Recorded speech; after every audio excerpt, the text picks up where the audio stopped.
Hello class. तो आज हम डिस्कस करने वाले हैं चैप्टर 8। फर्स्ट ही वीडियो है ये आपकी। इसमें है natural disasters, wind storms and cyclone. So इस चैप्टर में जितने भी नेचुरल फिनोमिना होते हैं या डिज़ास्टर कह लो, तो उनको किस तरीके से वो होते हैं या फिर उनमें क्या क्या चीज़ें होती हैं वो हम इस चैप्टर में डिस्कस करेंगे। सो अगर हम चैप्टर के टॉपिक्स की बात कर लेते हैं तो वो है introduction, air is around us, rain, storm. अब स्टॉर्म भी डिफरेंट टाइप के होते हैं। First is hurricane, second is cyclone and third is tornadoes. And जो लास्ट टॉपिक रहेगा, फिफ्थ टॉपिक, वो होगा हमारा फ्लड्स। ओके। सो इंट्रोडक्शन की अगर बात करें तो वो आपको नेचुरल डिज़ास्टर के बारे में ही पता चलेगा कि जो नेचुरल डिज़ास्टर हैं वो जो होते हैं वो नेचुरली आते हैं। ठीक है। अब वो उनमें क्या क्या हो सकता है, तो देखो वो किसकी वजह से आते हैं। जो man has made ट्रेमेंडस progress in the field of achieving comfortable lifestyle. अब जो ह्यूमंस हैं उन्होंने अपने बहुत सारे फील्ड में अपनी लाइफ को क्या है पॉसिबल या फिर बहुत ज़्यादा ईजी बनाने के लिए बहुत सारी चीज़ों का इन्वेंशन किया है। तो ऑब्वियस ही बात है, अगर वो हमें किसी चीज़ में हेल्प करते हैं तो उनका क्या होगा, बुरा इम्पैक्ट भी होगा, जो कि हम देखने को मिल सकता है हमारी नेचुरल में। तो yet when it comes to the predicting occurrence natural phenomena like earthquake, flood, cyclone etcetera. तो अगर हम नेचुरल जो भी डिज़ास्टर्स हैं उनके बारे में बात करें तो वो होते हैं जैसे अर्थक्वेक हो गया, फ्लड, साइक्लोन। तो ये सारी चीज़ें होती हैं जो नेचुरली आती हैं। और अगर अब देखें साल भर साल में क्या है, चीज़ें बढ़ती जा रही हैं। ठीक है। We are still helpless, phenomena are called natural hazards. These hazards can cause great loss of life and properties. Hazard destruction is called a disaster. ठीक है। Natural disaster is also called natural calamity. Let now discuss briefly about this phenomena in this chapter. सो वो natural disaster हो, natural कामिटी या फिर natural hazard, तो इसमें जितने भी नेम दिए गए हैं सारे नेचुरल डिज़ास्टर को ही फॉलो करते हैं। सो अब इसके और क्या फिनोमिना हो सकते हैं, तो देखो अगर हम एटमॉस्फेयर में सबसे पहले बात करें तो हमारे माइंड में एयर आता है सबसे पहले। ओके। सो अब उसकी प्रॉपर्टीज़ क्या होती हैं, तो air is all around us, air is colourless, odourless and tasteless. ठीक है। अभी आपने देखा नहीं होगा एयर को, कोई आप उसका कलर फाइंड नहीं कर सकते, आप उसका टेस्ट फाइंड नहीं कर सकते और उसकी नहीं कोई स्मेल फाइंड कर सकते एक्चुअल में। We can not see the air, however we can feel the presence of air. When the air blows we can feel it in our body. तो क्या होता है कि हम सिर्फ प्रेजेंस फील कर सकते हैं एयर की, और अगर वो बहती है तो हम अपनी बॉडी पर उसको फील कर सकते हैं।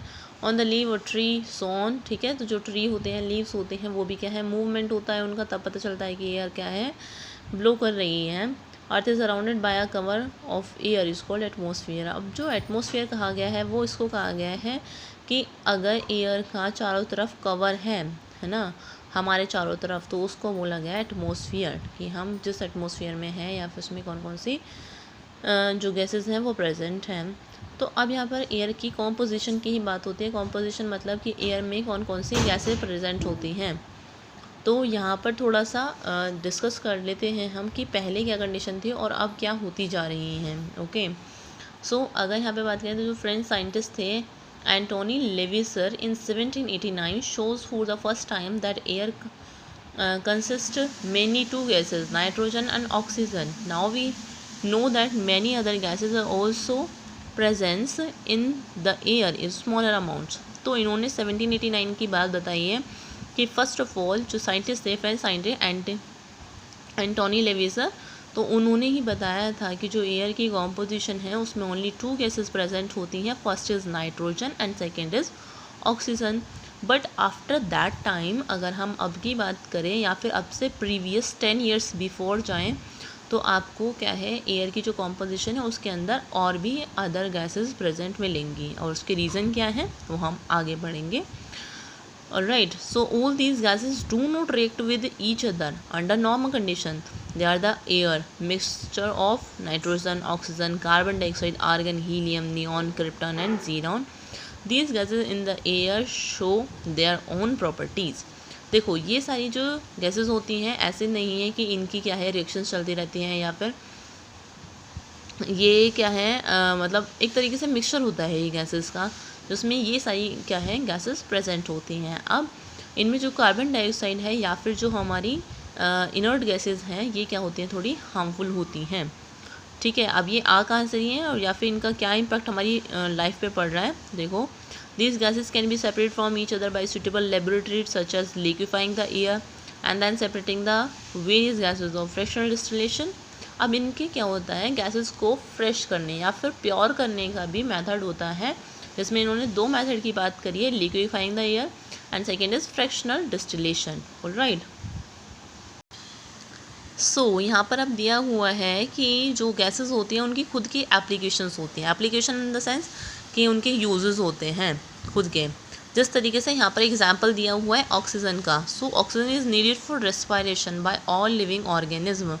आप सभी को पता है कि जो ऑक्सीजन है वो हमारे लिए, मतलब ह्यूमन बींग्स जितने भी हैं, लिविंग बींग्स जितने भी हैं, उनके लिए, सबके लिए इम्पोर्टेंट है ऑक्सीजन।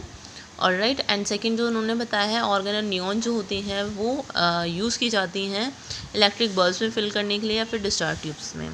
नेक्स्ट आता है कैरेक्टरिस्टिक्स ऑफ विंड। ऑलराइट, सो अभी हमने एयर के बारे में पढ़ा, अब हम जरा विंड के बारे में बात कर लेते हैं कि विंड एग्जैक्टली होती क्या है और इसको और किस में हम डिफ्रेंशिएट कर सकते हैं।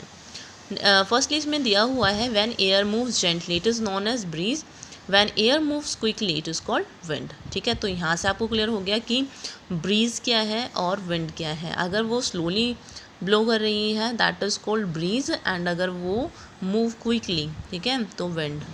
अब इसके क्या होता है, टू इम्पोर्टेंट कैरेक्टरिस्टिक्स भी होती हैं। First is direction and second is speed.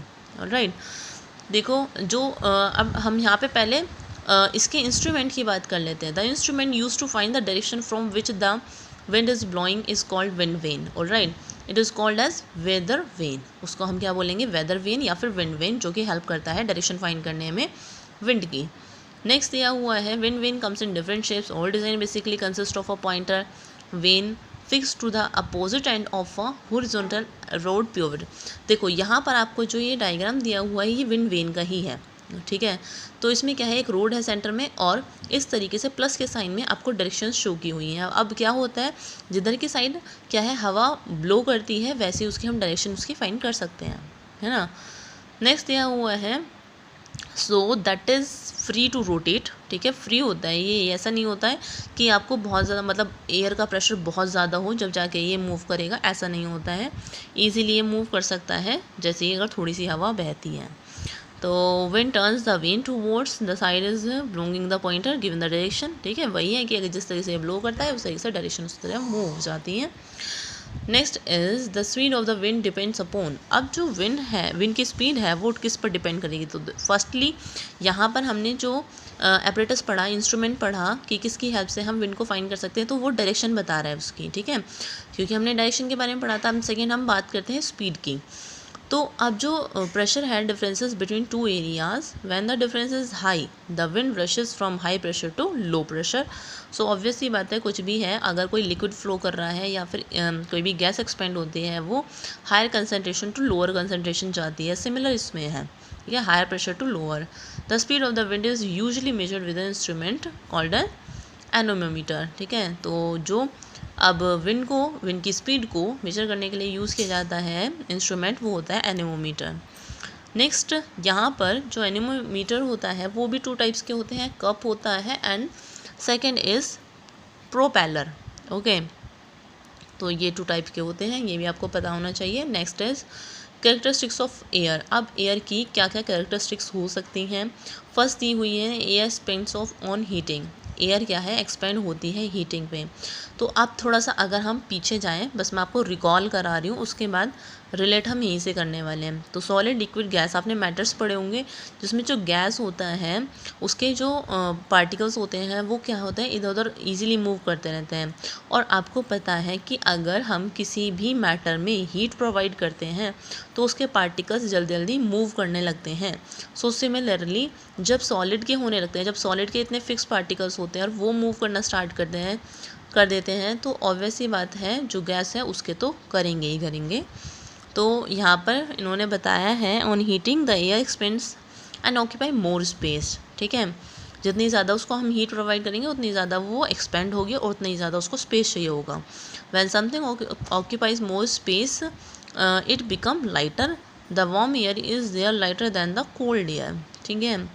That is why smoke which is warm also rise up. तो यही रीज़न है कि किस वजह से जो स्मोक होता है वो वार्म होता है राइज होने पर, ठीक है। नेक्स्ट बात करते हैं एयर एक्सर्ट प्रेशर। अब जो एयर है उससे क्या है, प्रेशर एक्सर्ट होता है। अब इसमें जो एक्टिविटी दी हुई है इससे आप इजीली समझ सकते हो कि किस तरीके से जो एयर है वो एक्सर्ट करती है प्रेशर को। तो ये जो आपको एक्टिविटी है ये आपको खुद से पढ़ना है, और यहाँ पर ये सारे उन्होंने एग्जांपल्स ही दिए हुए हैं कि आप किसकी हेल्प से पढ़ सकते हो कि जो एयर है वो एक्सर्ट करती है प्रेशर को, ठीक है। सो यहाँ पर जो मतलब अगर हम बेसिकली एक लाइन में अगर डिस्कस करना चाहें कि एयर किस तरीके से प्रेशर को एक्सर्ट करती है, तो वो यही बताएगा जो फ्लूइड्स होते हैं वो फ्लो करते हैं from higher pressure to lower pressure, कि जहाँ पर ज़्यादा कंसंट्रेशन होगी उस चीज़ से दूसरी जगह जहाँ पर कम होगी वहाँ तक वो क्या करेगा, फ्लो करेगा, ठीक है। तो यहाँ तक आप इसको अच्छे तरीके से पढ़ लीजिए, उसके बाद हम नेक्स्ट वीडियो में डिस्कस करेंगे about the causes of wind. Alright, okay, thank you class.